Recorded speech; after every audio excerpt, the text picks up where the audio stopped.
आज की ये कहानी है एक निर्भीक और आत्मनिर्भर लड़की की और उस अन्याय की जो उसके जीवन को बीच रास्ते में खत्म कर गया।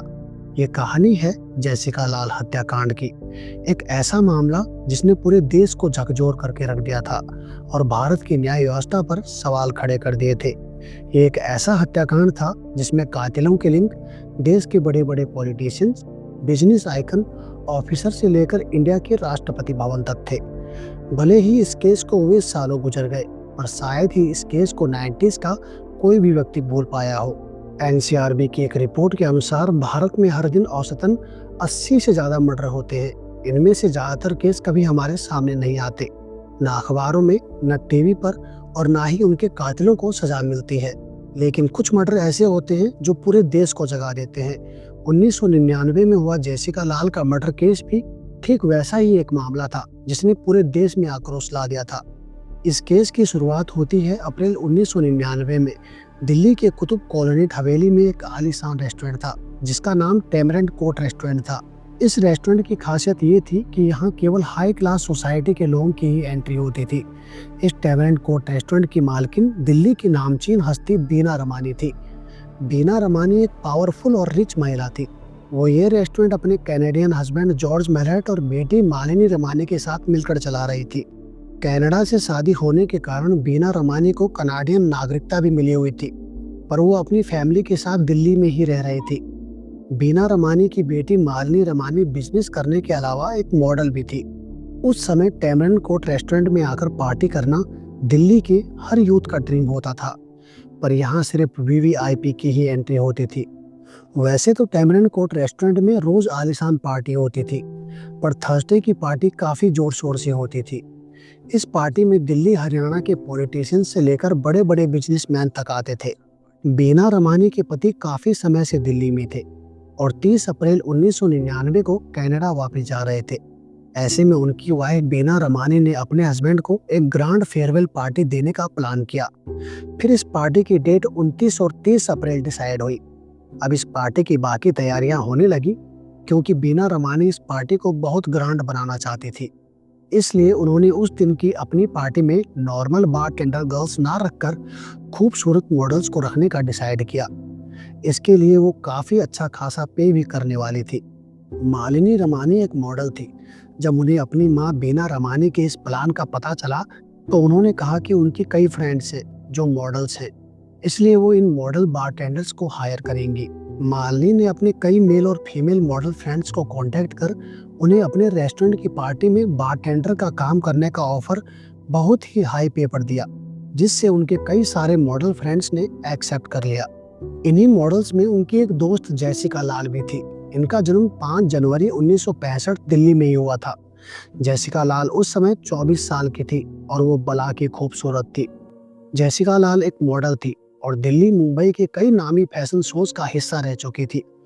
वह दिल्ली में ही रह रही थी और कभी कभी पार्ट टाइम बारटेंडर का काम भी करती थी। जेसिका और मालिनी रमानी की बहुत अच्छी दोस्ती भी थी, इसलिए उन्होंने मालिनी रमानी के प्रपोजल को तुरंत एक्सेप्ट कर लिया। वो भी बतौर बारटेंडर गर्ल इस पार्टी में आई। 29 अप्रैल की रात महंगी से महंगी शराब, खाना और हाई प्रोफाइल मेहमानों के साथ ये पार्टी जोरों शोरों से चल रही थी।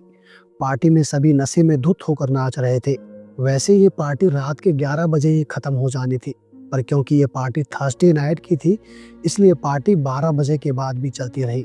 30 अप्रैल रात के करीब 12:30 बजे पार्टी में 4 लड़के दाखिल हुए, जिसमें सिद्धार्थ वशिष्ठ उर्फ मन्नू शर्मा, विकास यादव, अमरदीप गिल और आलोक खन्ना थे। ये मन्नू शर्मा कोई साधारण लड़का नहीं, बल्कि पंजाब हरियाणा में एमएलए मिनिस्टर रहे विनोद शर्मा का बेटा था।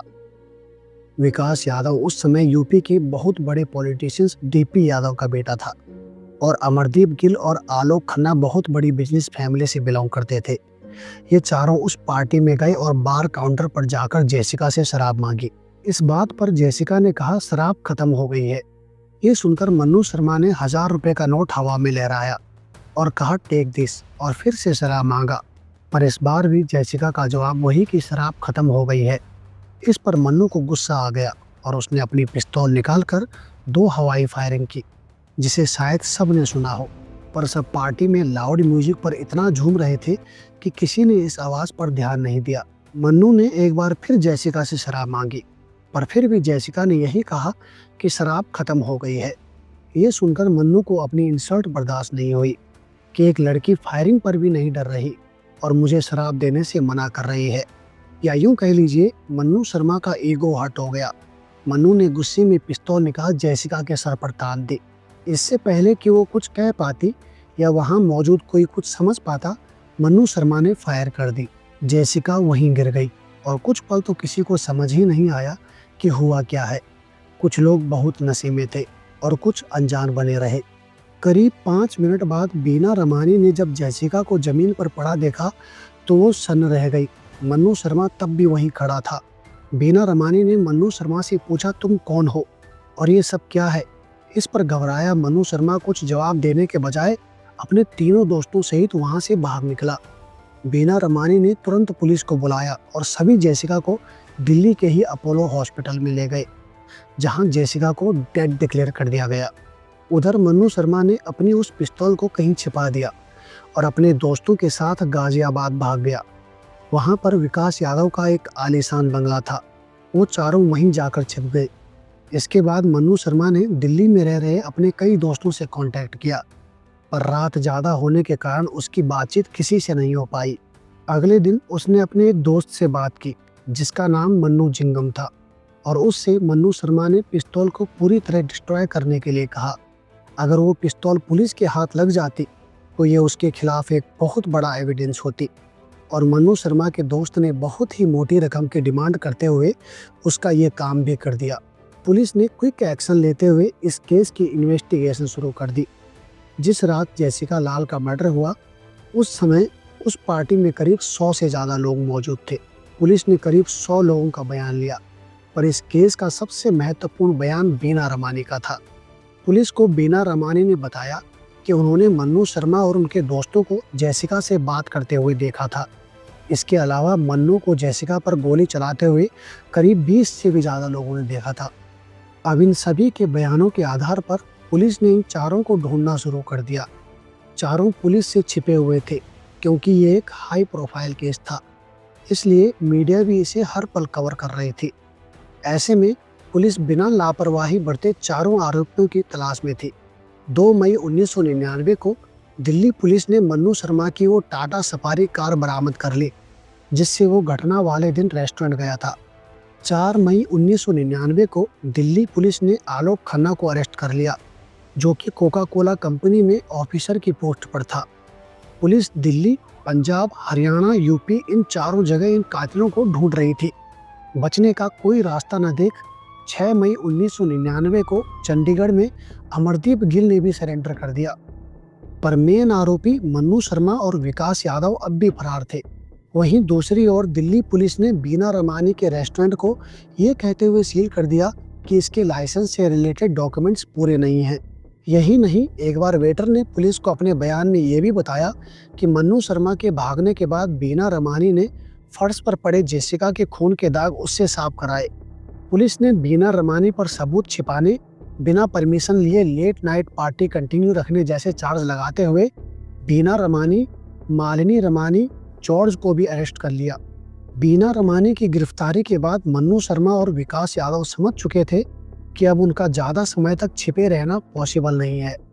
एक ना एक दिन पुलिस उन्हें ढूंढ ही लेगी, इसलिए उसने अपनी जमानत के पेपर पहले ही तैयार करवा लिए और उसके बाद 29 मई 1999 को उसने भी सरेंडर कर दिया, पर तीसरे दिन ही वो जेल से बाहर आ गया। विकास ने कानूनी दांव पेच का बखूबी प्रयोग किया। वहीं अपने वकील के सजेशन पर मन्नू शर्मा ने भी दिल्ली पुलिस को सरेंडर कर दिया। उसका यूं सरेंडर करना किसी को समझ नहीं आया और वाकई इसके पीछे भी बहुत बड़ी प्लानिंग और कानूनी दांवपेच थे। इस केस में 20 से भी ज्यादा गवाह थे, जिसमें प्रमुख गवाह साइन मुंशी से, जिन्होंने मन्नू शर्मा को अपने सामने जैसिका पर गोली चलाते दिखा था। साइन मुंशी ने यह भी बताया कि किस तरह मन्नू शर्मा बार में आए। कुछ देर डांस करने के बाद वो बार काउंटर पर शराब लेने गए। वहां पर जो कुछ भी हुआ, साइन मुंशी ने वो सब कुछ देखा था। साइन मुंशी के अलावा इस केस में कई और अहम गवाह थे, जिनमें इलेक्ट्रीशियन शिवदास, करण राजपूत, बीना रमानी, मालिनी रमानी और बीना रमानी के पति जॉर्ज मेलहट भी थे। दिल्ली पुलिस ने 3 अगस्त 1999 को कोर्ट में मन्नू शर्मा, आलोक खन्ना, विकास यादव और अमरदीप गिल सहित मन्नू शर्मा के 5 दोस्तों और अन्य 4 लोगों को मिलाकर कुल 12 लोगों के खिलाफ चार्जशीट दाखिल किया। सभी को यही लग रहा था कि जैसिका लाल को अब इंसाफ मिलकर रहेगा, पर अचानक कुछ ऐसा हुआ जिससे ये पूरा केस ही पलट गया। जी हाँ, जब कोर्ट की हियरिंग हुई तो एक एक कर सभी बयान से पलटने लगे। जज के सामने मालिनी रमानी और उनके पिता को छोड़कर किसी ने भी मन्नू शर्मा और उसके दोस्तों के खिलाफ गवाही नहीं दी। लगातार कई हियरिंग में ऐसा होने से जैसिका लाल का केस बहुत कमजोर पड़ गया। यहाँ तक कि दिल्ली पुलिस ने जो घटना की जगह से सबूत के तौर पर मन्नू शर्मा की पिस्तौल के 2 खोखे बरामद किए थे, उसकी रिपोर्ट पुलिस ने ये पेश करी कि ये 2 अलग अलग पिस्तौल से चली गोली के खोखे हैं। यानी उस दिन वहां गोली चलाने वाले 2 लोग थे जिसने जैसिका को गोली मारी होगी। यहाँ तक कि पुलिस ने केस का सबसे अहम सबूत मन्नू शर्मा की पिस्तौल को भी कोर्ट में पेश न कर पाई। अचानक से एक एक गवाह का पलटना, सबूतों से छेड़छाड़, ऐसा लग रहा था जैसे दिल्ली पुलिस मन्नू शर्मा को सजा दिलाना कम बल्कि बचाना ज्यादा चाहती थी। शायद ये सच भी था। पुलिस के पास गवाह थे, बयान थे और आरोपियों की जानकारी भी।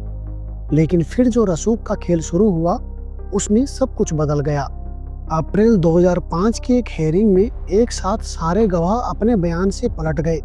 सिर्फ मालिनी रमानी और जॉर्ज मेलहट ने ही मन्नू शर्मा के खिलाफ गवाही दी। पर अब केस बहुत कमजोर हो चुका था, लिहाजा 12 अप्रैल 2005 को मन्नू शर्मा को भी बेल मिल गई और 21 फरवरी 2006 को कोर्ट की हुई हियरिंग में जज एसएल बयाना ने सभी 4 आरोपियों को बरी कर दिया।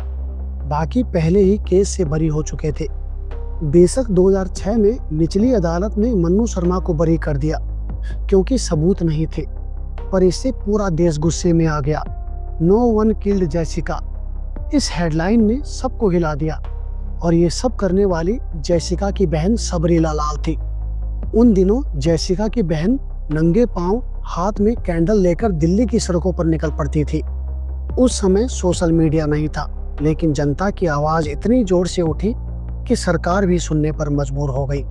जैसिका लाल की बहन सबरीला लाल ने अपनी बहन को इंसाफ दिलाने के लिए एड़ी चोटी तक का जोर लगा दिया। 21 फरवरी 2006 को ट्रायल कोर्ट के फैसले से जनता में आक्रोश फैल गया। दिल्ली की सड़कों पर मोमबत्तियां जलाई गई। मीडिया ने जस्टिस फॉर जैसिका अभियान शुरू किया। जनता के दबाव और मीडिया की भूमिका के चलते दिल्ली हाईकोर्ट ने मामले को संज्ञान में लिया। 15 दिसंबर 2006 को दिल्ली हाईकोर्ट ने ट्रायल कोर्ट के फैसले को पलटते हुए मन्नू शर्मा को दोषी करार दिया और उसे आजीवन कारावास की सजा सुनाई। इस केस में मन्नू शर्मा को सजा होने के बाद मीडिया ने चौंका देने वाले खुलासे किए। उस समय कई न्यूज़पेपर के अनुसार उस पार्टी में मौजूद हर एक आदमी, हर एक गवाह को मन्नू शर्मा ने रातों रात खरीद लिया था और जो नहीं बिका उसे धमका दिया था। इसके अलावा बाकी के 3 आरोपियों को 4-4 साल की सजा सुनाई। सजा मिलने के बाद मन्नू शर्मा 17 साल जेल में रहा और 2020 में करीब 21 साल बाद मन्नू शर्मा को जेल से रिहा कर दिया गया क्योंकि जेल में उसका व्यवहार अच्छा था। बेशक मन्नू शर्मा अब जेल से बाहर है और आजकल ये पिकाडिली एग्रो डिस्टिलरीज का प्रमोटर है। पिकाडिली के पास विस्की और रम जैसे ब्रांड हैं। मन्नू शर्मा की लाइफ अब भले ही अच्छी चल रही है, लेकिन इस केस ने दिखा दिया कि इंसाफ भले देर से मिले, लेकिन आवाजें अगर एकजुट हों तो गूंगी अदालतें भी बोल पड़ती हैं। जैसिका लाल आज नहीं है, लेकिन उनका केस आज भी हमारी आंखें खोलता है। ये सिर्फ एक मर्डर नहीं था, ये एक सिस्टम की परीक्षा थी और ये हमें याद दिलाता है अगर हम खामोश रहें तो कोई भी जैसिका बन सकता है।